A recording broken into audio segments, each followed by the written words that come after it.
Alors encore une fois de plus, nous sommes là, mais dans un cadre un peu plus large, avec des professeurs, des enfants sans toit.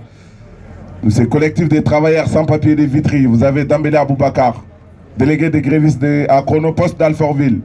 27 mois en grève pour certains, 27 mois en lit pour demander la régularisation, pour dénoncer l'exploitation et pour dénoncer l'hypocrisie du système qui nous demande des feuilles de paie pour être régularisés tout en sachant que nous n'avons pas l'autorisation de travailler.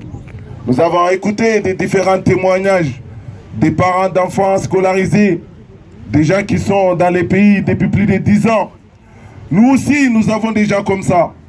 Des gens qui ont leurs enfants ici, qui ont leur famille ici, des gens qui ont plus de 10 ans sur le territoire, des gens qui travaillent depuis des années, et pour le compte de Chronopost. Chronopost qui est un filiale de la Poste qui appartient à l'État. Donc c'est l'État, en plus de fabriquer des sans-papiers, en plus de maintenir les gens dans l'irrégularité, et derrière ils les exploitent. Dans toutes les préfectures c'est compliqué, mais celle-là c'est encore plus compliqué. Cette préfecture-là fabrique des nouveaux sans-papiers. Celle-là elle est pire. Donc on ne peut pas entendre qu'ailleurs ça se passe un peu bien, entre guillemets un peu mieux. Et qu'ici, ils n'acceptent même pas de discuter. Parce que nous avons fait une demande d'audience. Alors ici, la méprise, elle est élevée. La honte à cette préfecture qui vise à maintenir les gens, dans l'irrégularité, qui mettent les gens à la merci des patrons voyous, qui poussent les gens dans les bras des marchands de sommeil. Alors c'est ça la réalité. Alors on a une préfète Darmanin, qui ne veut rien entendre. Parce que 27 mois, on ne l'a pas vu une seule fois. 27 mois, nous avons réussi à déposer 32 dossiers ici. Ça fait plus de 7 mois maintenant. Et ces dossiers-là, nous demandons, ça en est où? On n'a pas de retour.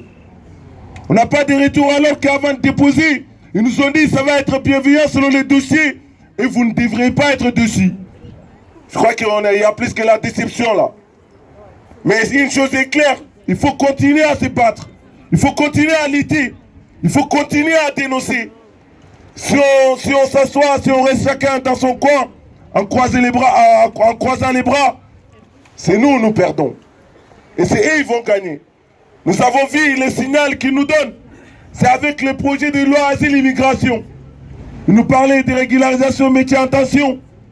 Nous ne sommes pas des esclaves modernes. Nous ne sommes pas là pour faire les métiers que les gens refusent, que les autres refusent. Nous aussi, nous avons fait des études.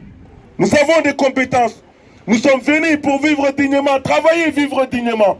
Envoyer de l'argent à la famille qui est restée, qui vivent dans la misère. Parce que tout le monde ne peut pas venir en France. Envoyer de l'argent à la famille pour que les petits qui sont là-bas puissent aller à l'école. Pour que les personnes qui sont malades là-bas puissent se soigner. Pour que tout le monde puisse manger à sa faim. C'est pour ça que nous avons accepté de traverser la Méditerranée.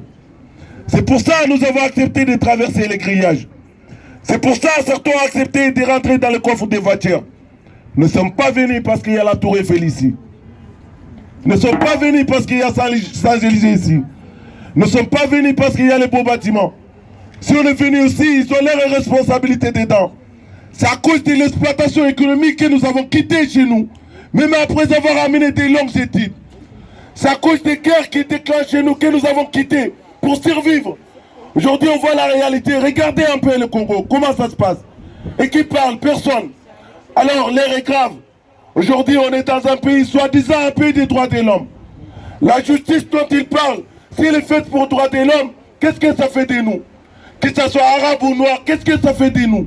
Est-ce que cette justice veut dire maintenir les gens dans la précarité?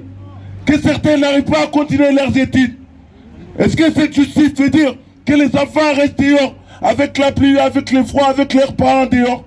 Est-ce que cette justice veut dire mettre les gens à la merci des patrons voyous, les maintenir comme des esclaves, travailler chez Chronopost de 2h du matin jusqu'à 7h30 pour enfin bénéficier de 600 €? C'est pas ça l'égalité des droits.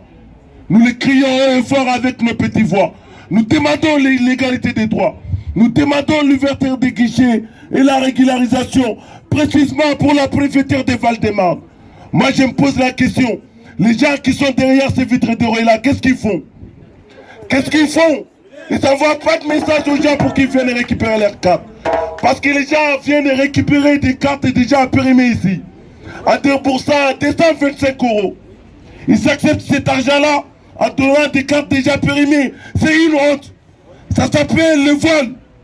Alors vous nous volez, vous nous insultez, vous nous manquez de respect. Alors stop. Trop c'est trop. L'hypocrisie, il y en a marre. Vous faites une nouvelle loi, vous nous demandez 12 feuilles de paye sur les 24 mois. Vous savez que nous n'avons pas l'autorisation de travailler. Vous nous poussez vers une illégalité. Que travailler avec la pièce d'identité de quelqu'un d'autre. Que travailler avec des fausses pièces d'identité. Vous nous poussez vers ça. Quand vous nous arrêtez en train de faire ça, ils nous mettent des sous-quitteurs, des obligatoires de quitter le territoire. Et derrière, ils nous qualifient des menaces à l'ordre public. Vous faites tout pour mettre les patrons dans nos roues.